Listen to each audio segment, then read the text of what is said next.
Find out the 3 reasons why the forecast for 2021 doesn't call for a foreclosure crisis. We're going to be discussing that right now.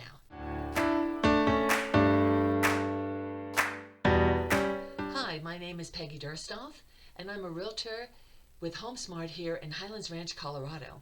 And today we're going to be discussing the 3 reasons why the 2021 forecast doesn't call for a housing crisis.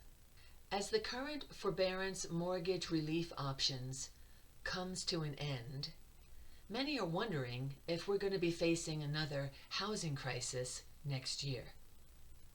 And this is perfectly understandable in light of those who remember the market from '08. And the reality is plans have been put in place through forbearance to make sure that history doesn't repeat itself. And that brings me to our first reason. Homeowners, through forbearance, are able to request 180 days of mortgage relief. And when those 180 days are over, they're able to request another 180 days, giving them a total of about 360 days. Now, this is a great time, if you're doing this, to call up your lender and discuss your plans for those deferred payments. Now, that brings me to number 2. I don't know if you realize you don't have to pay back your deferred payments in one lump sum. Okay, people are confused about this. You don't have to pay it all back at once unless you're able to. And it's really interesting when you look at the percentage of people that are in forbearance. We can see that that number is steadily dropping throughout the year. In fact, a lot less people went into forbearance than they originally thought would go into forbearance. And then that brings me to the last reason. Foreclosure isn't the only option left for people. Logic indicates that in the second quarter of 2020, the average homeowner gained about $9,800 in equity in their home. And that number has continued to rise all the way through the third quarter and now into the fourth quarter. With median prices of a home nationally reaching $316,000, and here in the Denver metro area, the median price of a home is $454,000. People can sell their homes and pocket cash because they have enough equity in the home. They don't have to go into foreclosure. In fact, this actually happened to a client of mine. They went into forbearance and then decided to sell the home, and they were able to sell, pay off the forbearance, and still end up with a healthy bank account. So the bottom line is, if you're currently in forbearance, or you think you should be because you're worried about making your payments, reach out to your lender and discuss your options and the next steps. Thank you so much for watching. If you enjoyed this video, please give it a thumbs up and consider subscribing.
that subject matter.